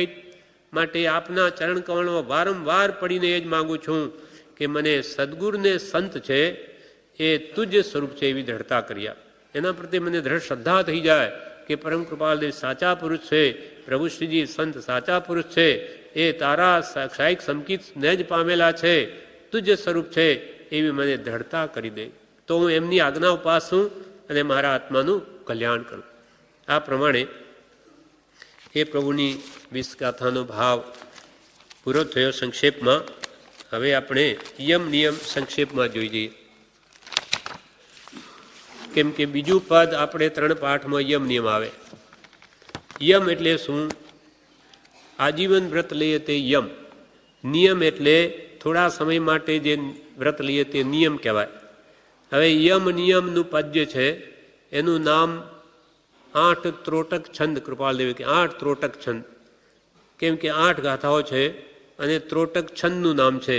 એટલે કૃપાલદેવે એમ કહ્યું પ્રભુ શ્રીજીને 534માં પત્રમાં કે બીજા 8 ત્રોટક છંદ તે સાથે અનુપ્રેક્ષા કરવાયું છે. એ પ્રભુની સાથે 8 ત્રોટક છંદ યમ નિયમ પણ અનુપ્રેક્ષા કરવો, એના પરથી વિચાર કરવો કે જેમાં આ જીવને શું આચરવું બાકી છે અને જે પરમાર્થને નામે આચરણ કર્યા તે અત્યાર સુધી વૃથા થયા. આજ સુધી કેટલા પરમાર્થના નામે ભગવાન તીર્થંકરોની સભામાં જઈ આવ્યો પણ બધું ભોગ. તે બધા વૃથા થયા અને તે આચરણને વિશે મિથ્યા આગ્રહ છે તે નિવૃત્ત કરવાનો બોધ કયો છે. તે પણ અનુપ્રેક્ષા કરતા જીવને પુરુષાર્થ વિશેષનો હેતુ છે. પરમાર્થના નામે બધા સાધનો બધા કર્યા પણ એ કેવી રીતે કરવા જોઈએ એ ખાસ કે હવે જાણો, જેથી ફોક ન જાય બધો પુરુષાર્થ. એવો જે બધો ભાવ યમ નિયમો બતાવવામાં આવ્યો છે. એટલે શું સાધન બાકી રહ્યું એ પણ એનું શીર્ષક છે. યમ નિયમનું શીર્ષક શું? હેડિંગ શું સાધન બાકી રહ્યું? તો કે સદગુરુની આજ્ઞાએ પ્રેમપૂર્વક વર્તવાનું બાકી રહ્યું. અર્થાત સદગુરુની આજ્ઞાને પ્રેમપૂર્વક હૃદયમાં ધારણ કરી નહીં એ સાધન બાકી રહ્યું. બાકી તો બધું કહ્યું, બાકી બધું કર્યું પણ નાની ગુરુ કહે તેમ ન કર્યું, સ્વચ્છંદે કર્યું. માટે આ સાધન બાકી રહ્યું. અને બીજું નામ એનું કેવલ્યનું બીજ શું? યમ નિયમનું ઉપર હેડિંગ બીજું છે કેવલ્યનું બીજ શું? તો કે કેવલનાનું બીજ સમકિત છે. સમકિત દ્વારા કેવલનાન પ્રગટે, સમકિત બીજ રૂપે છે. તો કેવલ્યનું બીજ શું? તો કે સમકિત. પણ તે સમ્યક દર્શન પ્રભુ પ્રત્યે પરમ પ્રેમ પ્રગટ્યા વિના આવે નહીં. પરમ પ્રીતિ સત્પુરુષના ગુણો આ શુદ્ધ આત્મા પ્રત્યે ન થાય ત્યાં સુધી આપણો આત્મા શુદ્ધ ન થાય અને એ શુદ્ધ ભાવ આવે નહીં. એટલે કે એમાં પહેલી ગાથામાં પરમ કૃપાલદેવ કહે છે શીર્ષક કેવલ્ય બીજ શું? તો કે કેવલનાનું બીજ સમકિત. અને એ સત્પુરુષ પ્રત્યે અત્યંત પ્રેમ ભાવ કે ભક્તિ ભાવ હૃદયમાં પ્રગટવાથી જ પ્રાપ્ત થાય. હવે એની પહેલી ગાથા યમ નિયમ સંજમ આપ કિયો પુનિ ત્યાગ બિરાગ યથા ગલયો વનવાસ લિયો મુખ મૌન રહ્યો દ્રઢયાસન પદ્મ લગાય દિયો. યમ નિયમ, યમ એટલે આજીવન વ્રત લીધા, નિયમ એટલે અમુક સમય માટેના વ્રત લીધા, સંજમ એટલે દીક્ષા લીધી. અનંત વાર દીક્ષા લીધી એમ ભગવાન કે છે શાસ્ત્રોમાં. આપણા આત્માએ દરેક આત્માએ તો યમ નિયમ સંજમ એ પણ કર્યો, પણ કેવી રીતે કર્યો? આપ કિયો. આપ એટલે સ્વચ્છંદે, પોતાની મરજી પ્રમાણે કર્યું કે હું દીક્ષા લઈ તો મારું કલ્યાણ થઈ જાય, અથવા હું આ નિયમ લઈ લઉં તો બસ કામ થઈ જાય આપણું, અથવા યમ આજીવન વ્રત લઈ લઉં તોય મારું કામ થઈ જાય. એમ યમ નિયમ સંયમ પણ આપ કિયો. સંયમ 12 પ્રકારે છે. 5 ઇન્દ્રિયો અને મનને વશ કર્યા, ઇન્દ્રિય સંયમ. 5 સ્થાવર, પૃથ્વી કાય, આપકાય, તેવકાય, વાયુકાય, વનસ્પતિ કાય, સ્થાવર જીવો અને ત્રસકાય, એ જીવોની રક્ષા બી ખૂબ કરી, એ છે પ્રાણી સંયમ. આ 12 પ્રકારે સંયમ પાળ્યો દીક્ષા લઈને, પણ છતાં બી હજુ કાંઈ વળ્યું નથી. યમ નિયમ સંયમ આપ કિયો, પુનિ ત્યાગ વૈરાગ અથાગ લ્યો. અથાગ ત્યાગ કર્યો અને વૈરાગ્ય ધારણ કર્યો. વનવાસ લ્યો, વનમાં પણ જઈને રહ્યો, મુખ મૌન રહ્યો, મોઢેથી બી મૌન ધારણ કરી લીધું. દ્રઢ આસન પદ્મ લગાવી દિયો. દ્રઢ આસન પદ્માસન ધારીને પણ કલાકો સુધી બેસી રહ્યો. એવી સર્વ ક્રિયાઓ બહારથી કરી, પણ અંતરમાંથી વિષય કસાયની વૃત્તિઓને ઘટાડી નહીં. બધું આ બહારનું બધું કર્યું, પણ એનું મૂળ 5 ઇન્દ્રિયના વિષયો છે કે કસાય ભાવો છે એ ઘટાડે જ નહીં. એટલે આ બધું ભોગ ગયું. બહારથી લોકોએ મહાત્મા ગણ્યા, પણ અંતરથી તો એ સંસારી જ રહ્યો. યમ નિયમ સંજમ આપ કિયો, પુનિ ત્યાગ બિરાગ યથા ગલયો. વન વાસલયો મુખ મૌન રયો, દ્રઢ આસન પદ્મ લગાય દિયો. એના ઉપર એક તાંબલી તાપસની કથા છે. તાંબલી તાપસ હતો, એને પોતાના પુત્રને ઘરભાર સોંપી વૈરાગ્ય પરાયણ થઈને તાપસી દીક્ષા લીધી, અને ત્યાં એ કાયમ છઠ કરીને 2 ઉપવાસ કરીને પારણું કરે. પારણાના દિવસે પણ આહારમાં શું લે? તો કે નદીના જળથી 21 વાર જે આહાર લાવે એને ધોઈને નીરસ ખાય. જે આહાર લઈ આવે વોરીને 2 ઉપવાસ પછી પારણામાં, એને 21 વાર તો ધોવે નદીના પાણીથી. પણ એને એ ભાન નથી કે નદીનું પાણી કેવું કહેવાય, કાચું, અને એમાં તો કેટલા જલ મોલ મોરીને મેં ગેરાયો, ક્રમિકુલ બહુ ઘાત કરાયો. પણ અજ્ઞાન તપ છે. એ પ્રમાણે 60,000 વર્ષ સુધી એને તપસ્યા કરી. પણ એ પ્રમાણે કરવા છતાં એકવાર અસુરોનો રાજા, અસુરોનો જે ઇન્દ્ર, એ ચવી ગયો. એટલે એ લોકોએ આવીને એના આગળ પ્રાર્થના કરી કે તમે નિયાણું કરો તો અમારા સ્વામી થશો. ત્યારે એને નિયાણું ન કર્યું, પણ આયુ કસાયો મંદ હોવાથી એ મરીને ઈશાન દેવલોકમાં ઇન્દ્ર પણ ઉત્પન્ન થયો, ઈશાન ઇન્દ્ર થયો બીજા દેવલોકનો. ત્યાં તરત જ સંકિત પામ્યો. માટે જ્ઞાનપૂર્વક તપ કરવું એ જ મોક્ષ આપનાર છે.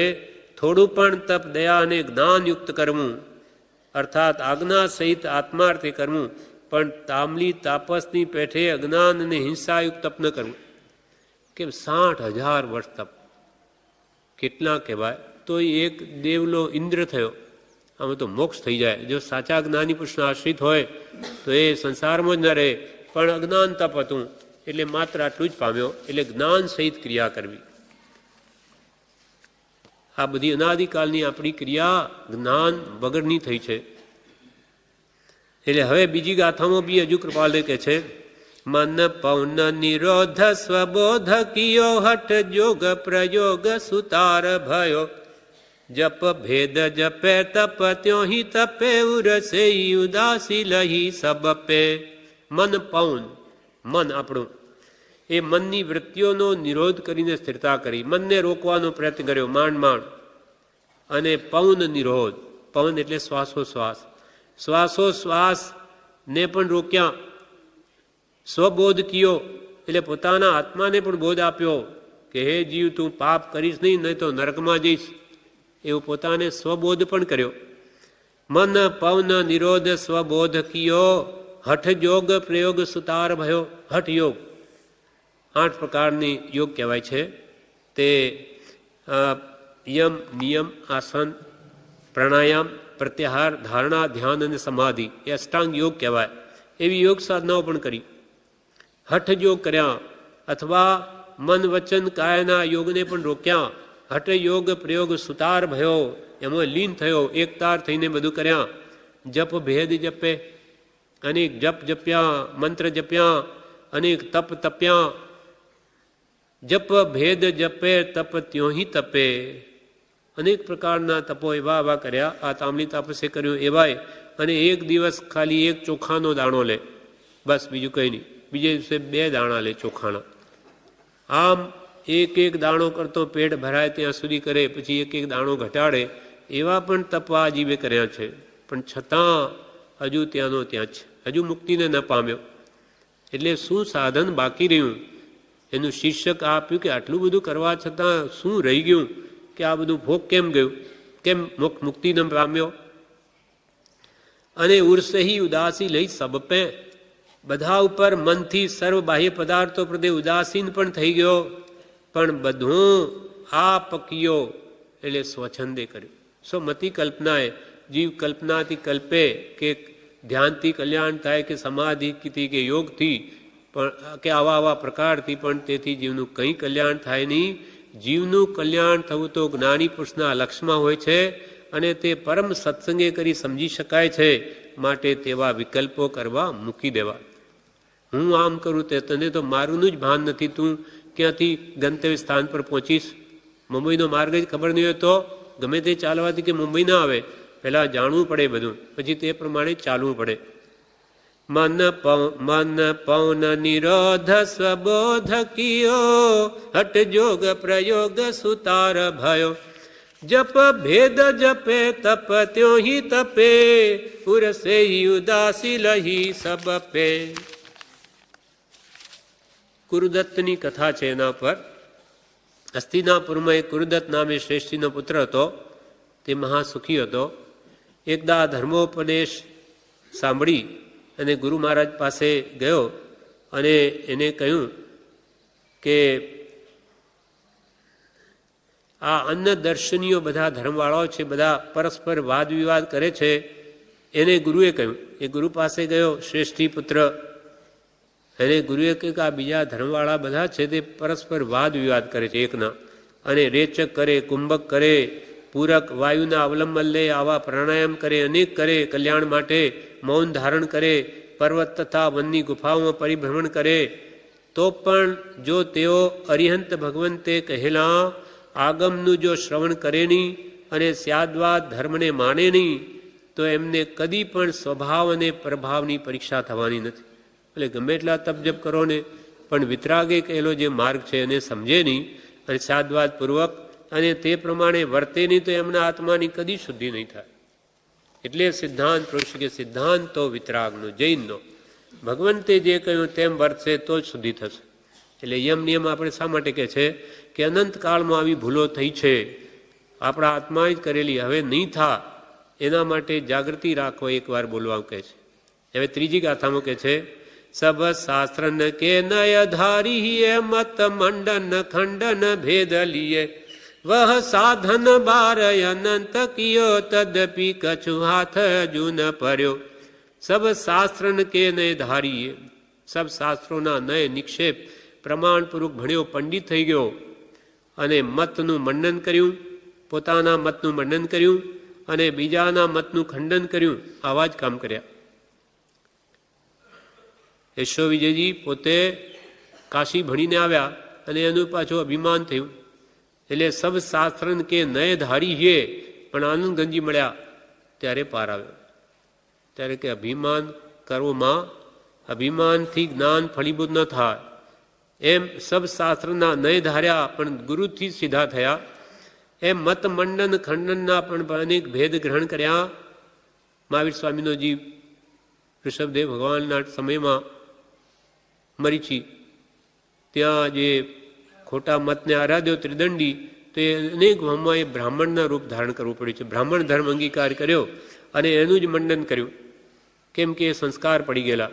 એવા આપણા આત્માએ પણ મંડન ખંડન બહુ કર્યું જુદા ભવ પહેલાના ભવમાં. સબ શાસ્ત્રન કે ને ધારી હિએ, મત મંડન ખંડન ભેદ લીએ, વ સાધન બાર અનંત કિયો. આવા સાધનો તો આપણા આત્માએ અનંત વાર કર્યા. તદપી કછું હાથ હજુ ન પડ્યો, હજુ સુધી આપણા હાથમાં કંઈ નથી આવ્યું. એટલે કે હું કેવળ જ્ઞાન ન પામ્યો, મોક્ષ માર્ગ હજુ પામ્યો નહીં, કેમ કે સત સાધન સમજ્યો જ નથી. એટલે આમ કૃપાળદેવ ત્રિભુવનભાઈના પ્રસંગમાં એમ કહે છે કે ત્રિભુવનભાઈને સાહેબજીએ એવું કીધું, સાહેબજીને ધ્યાન સંબંધી મેં પ્રશ્ન પૂછ્યો. ત્રિભુવનભાઈ કે ત્યારે જવાબ આપ્યો નહીં. મેં 3 વાર પૂછ્યું, પછી 5 વાર પૂછ્યું હશે. ત્યારે સાહેબજીએ કીધું કે 5 વાર પૂછ્યું. ત્યારે મેં કીધું મને બરોબર સ્મૃતિમાં નથી. પછી સાહેબજીએ કીધું ધ્યાન તરંગરૂપ છે કે આત્માને ન જાણે ત્યાં સુધી ધ્યાન તરંગરૂપ થઈ પડે છે. સત્સંગ વિના ધ્યાન તે તરંગરૂપ થઈ પડે છે. હજુ આત્માનું જ્ઞાન નથી તો શાનું ધ્યાન કરે? એ બધા આ ધ્યાન કે અમે તો ધ્યાન કરીએ, પણ કોનું? આત્મા તો ઓળખ્યો નથી, પછી પૂતગલનું જ ધ્યાન થાય. એટલે જ્ઞાનીઓ કે પહેલા ઔષધ વિચાર ધ્યાન, સત્પુરુષના વચન પ્રત્યે વિચાર કરીને આ દોષો કાઢ, નહીં તો આ ફરી ભૂલ રહી જશે. अब क्यों न विचारत है मन से कछु और रहाऊ न साधन से बिन सदगुरु कोय न भेद लहे मुख आगल है कह बात कहे. હવે સર્વે આત્મકલ્યાણના સાધનોને નો મને સંયોગ પ્રાપ્ત થયો છે. આજે આપણે સાચા આત્મજ્ઞાની ગુરુ મળ્યા છે, એના વચનો મળ્યા છે, આવું સ્થાન મળ્યું છે, બધું જ છે. તો અબ ક્યો ન વિચાર થે મન સે, હવે તું મનથી કેમ વિચારતો નથી કે કછું ઓર રહા ઉન સાધન છે. સાધનો તો એના જ છે, સદગુરુ કે સત્સંગ જેવા આ સાધનો વડે કછું ઓર રહા, એટલે એ સાધનો વડે તું હવે સમકિત પ્રાપ્ત કરી લે, આત્માની શ્રદ્ધા કરી લે, દેહથી ભિન્ન એવો આત્માને ઓળખી લે જે નિત્ય છે, કોઈ કાળે જેનો નાશ નથી. એમ કછું ઓર રહા ઉન સાધન છે પણ બિન સદગુરુ કોઈને ભેદ લે. સાધનો એના છે, જપ તપ બીજા નથી, પણ એને આત્માર્થના લક્ષ્ય આરાધવા. કે કેમ આરાધવા તે સદગુરુ બતાવે. સદગુરુ વગર કોઈ તે રહસ્યને પામી શકતું નથી.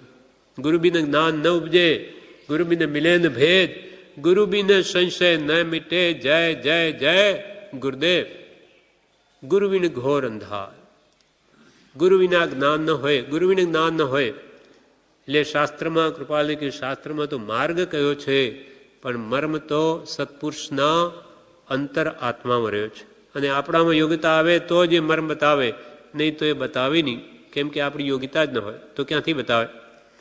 અબ ક્યો ન વિચાર હે મન સે કછું ઓર રહા ઉન સાધન સે પણ બિન સદગુરુ કોઈને ભેદ લે. કઠિયારો એક હતો, એને જંગલમાં ચલકતો પથ્થરો મળ્યો. એકે ઠીક થયું કે આ છોકરાઓને રમાડવા કામ લાગશે, ઘરે જઈને તાકામાં મૂક્યો. પ્રકાશ થયું રાત્રે. એ તો રત્ન ચિંતામણી હતો, એટલે કે હો સારું થયું. 2 પૈસાનું તેલ લાવવું પડતું હતું રોજે, આ પ્રકાશ આપણે થયો એટલે 2 પૈસા બચ્યા. એટલે રત્ન ચિંતામણીની કિંમત કેટલી ગણી? 2 પૈસાની. ત્યાં એકવાર ઝવેરી આવ્યો કે અરે આ શું, રાંકના હાથમાં રતન, આવા ગરીબડાના હાથમાં ચિંતામણી. અરે એને તું ચિંતવીને જે માગે તે આપે અને તું એની કિંમત 2 પૈસા કરે. એમ એને ધ્યાનમાં લાવ્યું તો એને રત્ન ચિંતામણી ફળ્યો. તેમ આપણે બધા સાધન છે પણ બિન સદગુરુ કોઈને ભેલે. સત્પુરુષ આપણે બતાવે કે આ સાધનો છે એ તો રત્ન ચિંતામણી જેવા છે, તું એને આવી રીતે આરાધ, એની વિધિ કરીને એમ માંગ એમ કર તો એ ફળે. એમ બિન સદગુરુ કોઈને ભેદ લે મુખ આગળ હે કહ બાત કહે. સદગુરુ મળે તો આત્મા પાસે છે. આત્મા કંઈ બહારથી આવવાનો છે? દ્રષ્ટિ ફેરવવાની છે. માત્ર દ્રષ્ટિ કી ભૂલ હે, ભૂલ ગયે ગતે હે. દ્રષ્ટિ આપણી મિથ્યા દ્રષ્ટિ છે, અને સમ્યક દ્રષ્ટિ જેમ છે તેમ પદાર્થને જોવાના. એ જો સવળું થઈ જાય તો તું પોતે જ આત્મા છું, પોતે જ ભગવાન છું. પણ મુખ આગળ હે, આપણી મોઢા આગળ હોય તો કેમ ન દેખાય? તો કે તારી દ્રષ્ટિ નથી. એ દ્રષ્ટિ જ્ઞાની આપે. બિન સદગુરુ કોઈને ભેદ લહે મુખ આગળ હે કહ બાત કહે. તારા મોઢા આગળ જ છે, તું પોતે જ પરમાત્મા સ્વરૂપ છો, પણ એ તું એને જુએ નહીં, નાની દ્રષ્ટિ ના આપે ત્યાં સુધી તને ધ્યાનમાં ના આવે. પછી ગાથા છે 7મી, 6ઠી ગાથા. 5મી ગાથામાં આજે વાત કરીને કે બિન સદગુરુ કોઈને ભેદ. સદગુરુ વગર એનું રહસ્ય પ્રાપ્ત નથી થતું. એકવાર એના પર એક દ્રષ્ટાંત છે એક પાદ લિપ્તાચાર્ય જ્ઞાની પુરુષ હતા. એ ખેટકપુરમાં આવ્યા તો એ સિદ્ધ અનેક વિદ્યાઓ જેને સિદ્ધ છે એટલે એવો એક લેપ લગાડે પોતાના પગ ઉપર કે જેથી ઉડીને બીજા તીર્થોમાં જઈ શકે. એટલે એકવાર એને નાગાર્જુન નામનો યોગી આવ્યો એમની પાસે અને એમના ચરણ સેવે તે એની સુગંધથી કે એમાં કેટલી ઔષધિઓ ભળેલી છે એ જાણી ગયો. 107 ઔષધિ તો એને શોધી કાઢી એમાંથી. પણ પોતે લેપ લગાડે થોડો ઊંચો જાય પડી જાય નીચે. ચાઠા પડ્યા. એકવાર ગુરુએ કહ્યું કે આ ચાઠા કેમ પડ્યા? તો કે મહારાજ સત્ય આપને કહું, આપ જે આ લેપ લગાડો છો પગે ઉડો છો એ મેં સૂંઘીને 107 ઔષધિઓ તો મેં જાણી લીધી, પણ હજુ શું ખામી રહી ગઈ કે હું થોડોક ઉડીને પડી જાઉં છું.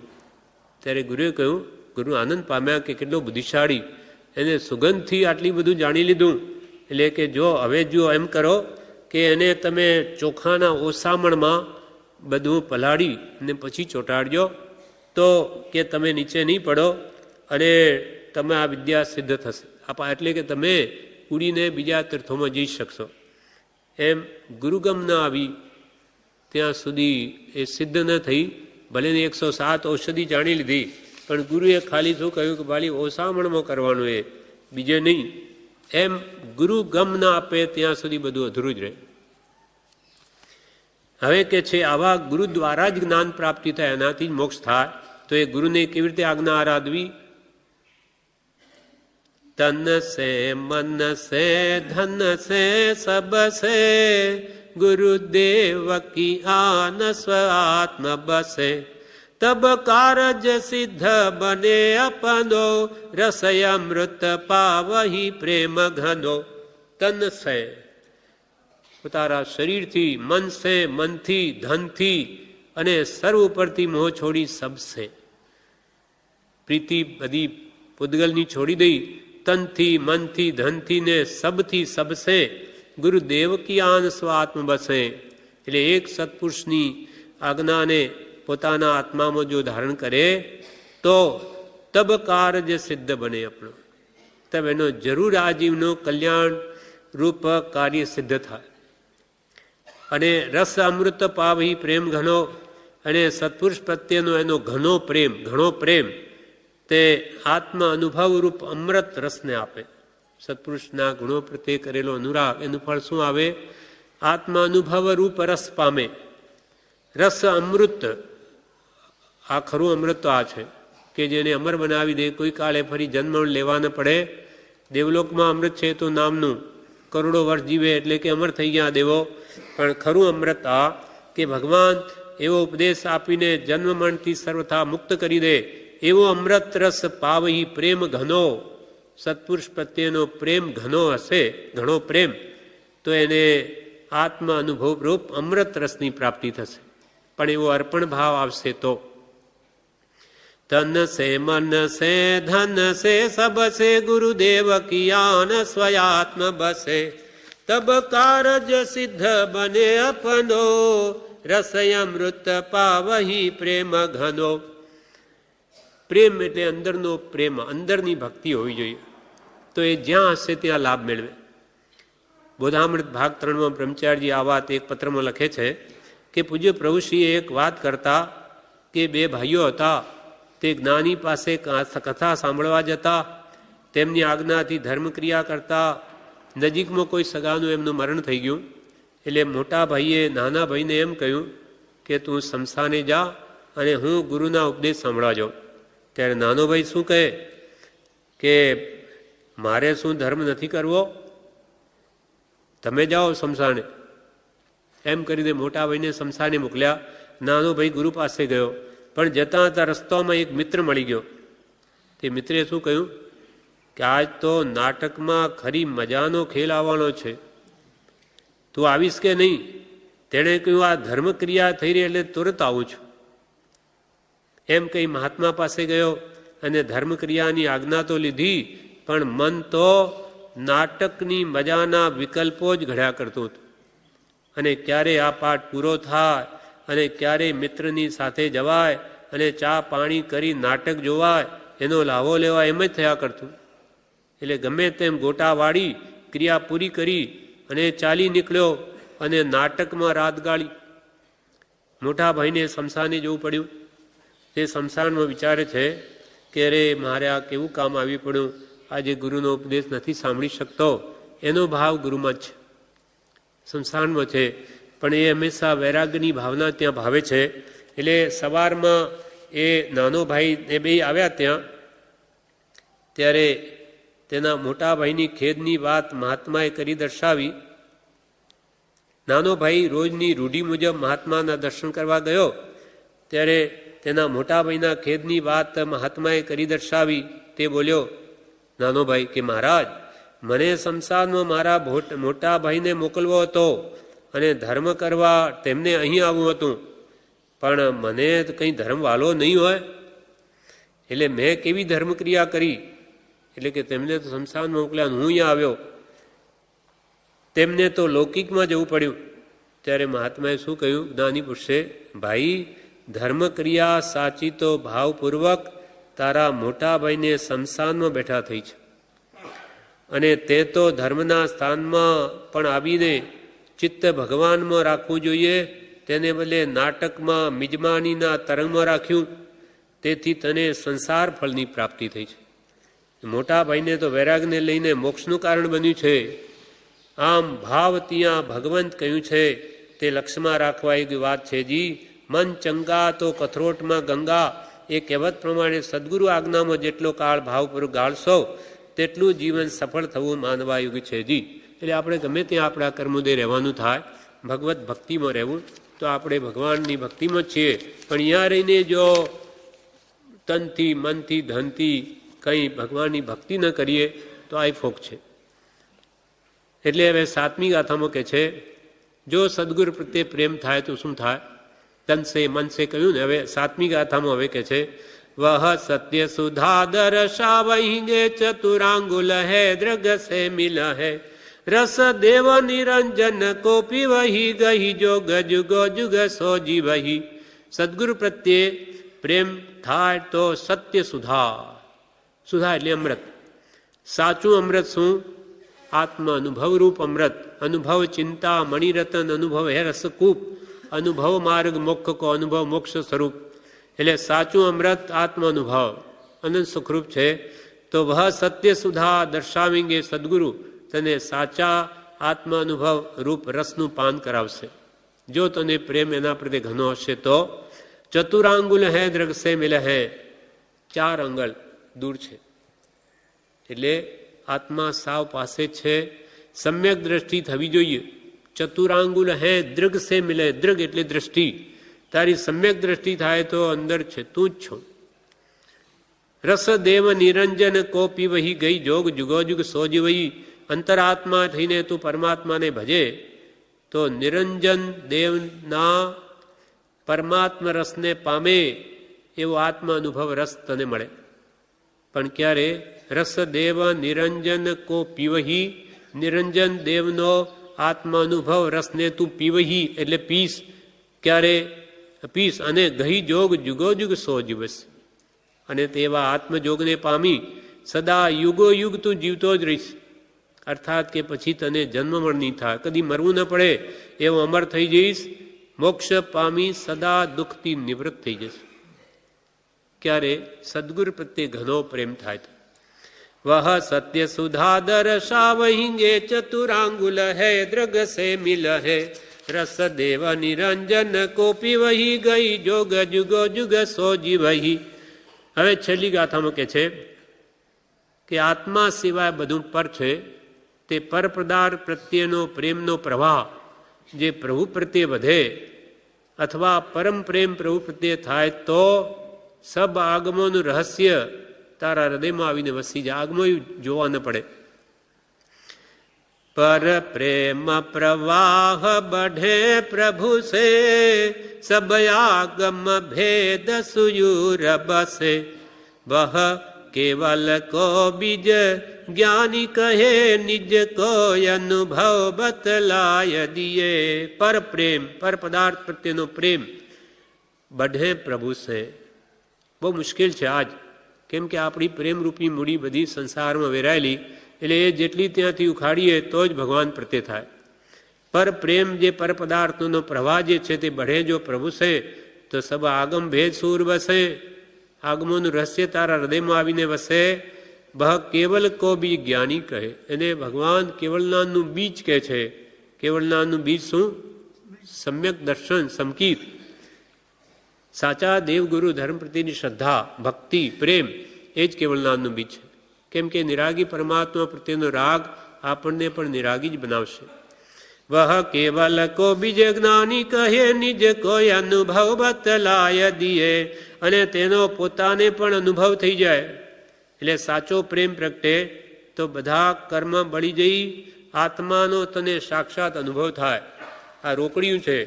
આ કંઈ કે ભાઈ તને કંઈ ખબર ન પડે, પણ તું પોતે જો ભગવાન પ્રત્યે સાચો પ્રેમ કરીશ તો તને પોતાને અંદર આત્મા અનુભવ થશે કે ખરેખર આ વસ્તુ તો અનાદિકાલથી મારા ધ્યાનમાં જ નહોતી. ત્યાર પછી ત્રીજો પાઠ આપણને શું કહે છે? ક્ષમાપના. એની ખાલી બે જ એનું મહાત્મ્ય જ જોઈ જઈએ કે ક્ષમાપના એટલે શું. જાણે જાણે ભૂલની માફી માગવી, એ ત્રીજું પદ આપણું આજ્ઞામાં આવે તે ક્ષમાપના. અથવા પશ્ચાતાપ કરી થયેલા ભૂલનો સ્વીકાર કરવો અને તેની માફી માગવી તે ક્ષમાપના. ભૂલ થઈ હોય તો એને સ્વીકારવી અને એને માફી માગવી. અર્થાત ખરો પશ્ચાતાપ જો જાગે તો પાપથી પાછું વળી શકાય. માટે ક્ષમાપના એ પાપનું પ્રતિક્રમણ છે. આપણે જે પ્રતિક્રમણો જે કરીએ સંપ્રદાયમાં તેવા પ્રતિક્રમણ છે. પ્રતિ એટલે પાછા, કર્મણ એટલે હટવું, એટલે પાપથી પાછા હટવું. અથવા પ્રતિ એટલે સામે, કર્મણ એટલે જવું, એટલે પૂર્વે કરેલા અથવા પૂર્વે લાગેલા દોષોની સામે જવું. અર્થાત તે દોષોને લક્ષ્યમાં લઈ તેથી પાછા હટવું, તેવું પાપ ફરી ન કરવું, એનો પશ્ચાતાપ કરીને તેનું નામ છે ક્ષમાપના.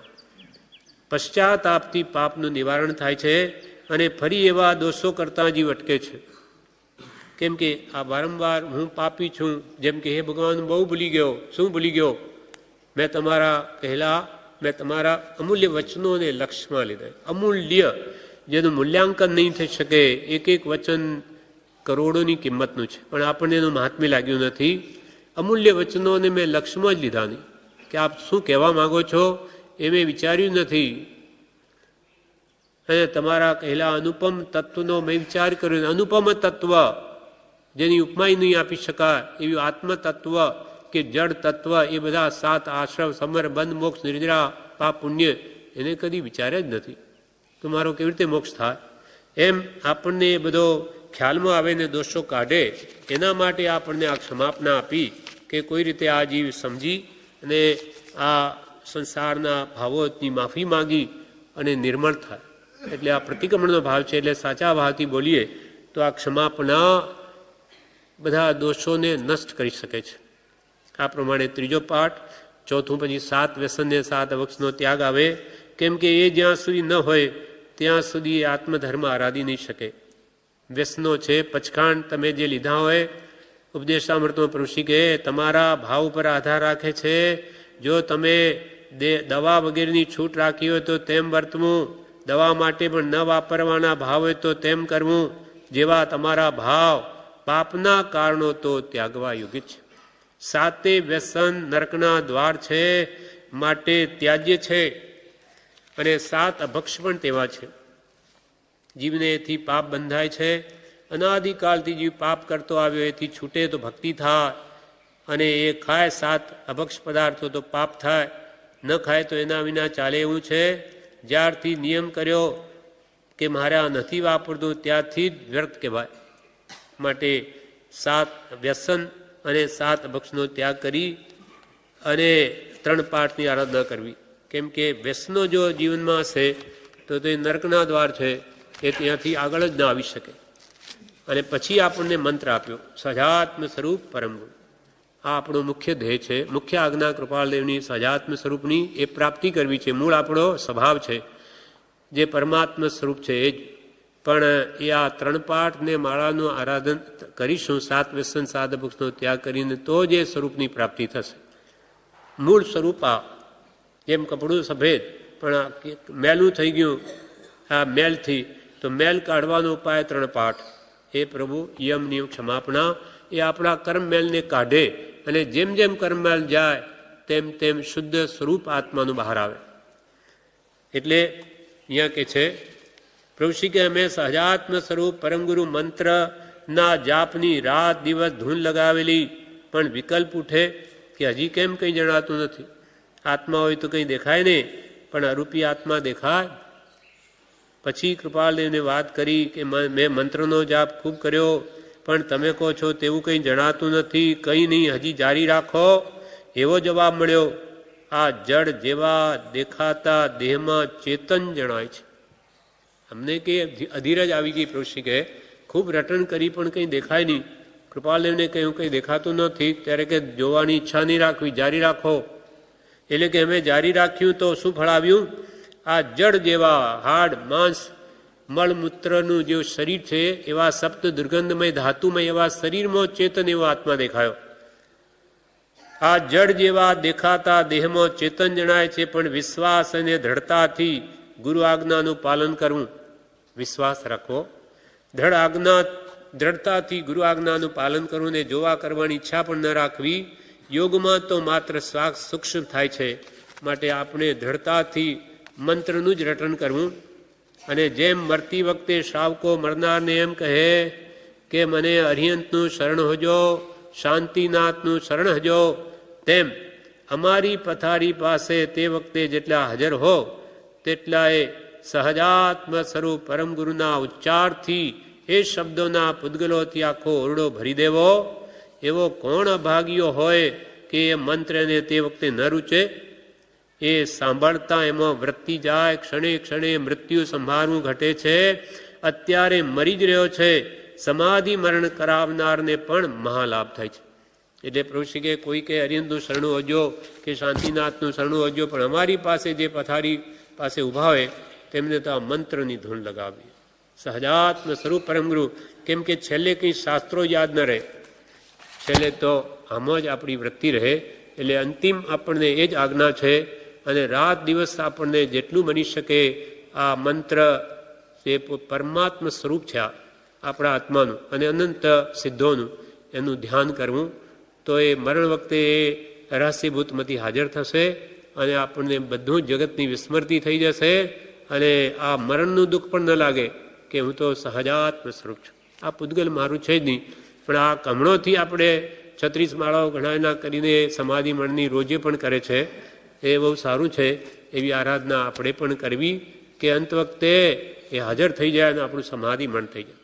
કેમ કે આવો જોગ, આવી આજ્ઞા કોઈ કાળે જ્ઞાની કે મળી નથી, અને મળી તો આરાધી નથી. એટલે આ ભમમાં આપણે હવે કોઈ રીતે ભૂલ ખાવી નથી, અને સમાધિ મરણ કરીને જ જવું છે એવો દ્રઢ નિશ્ચય આપણે કરીએ તો સર્વ સફળ થશે. અને પુરુષાર્થ વગર નહીં થાય, માટે પુરુષાર્થ પણ મંત્ર ભક્તિનો કે સ્વાધ્યાયનો જારી રાખવો પડશે. આ પ્રમાણે 3 પાઠ અને માળા, 7 વ્યસન, 7 અભક્ષનો ત્યાગ જે ભગવંતે કહ્યું એ આપણે દ્રઢપણે પાળવું.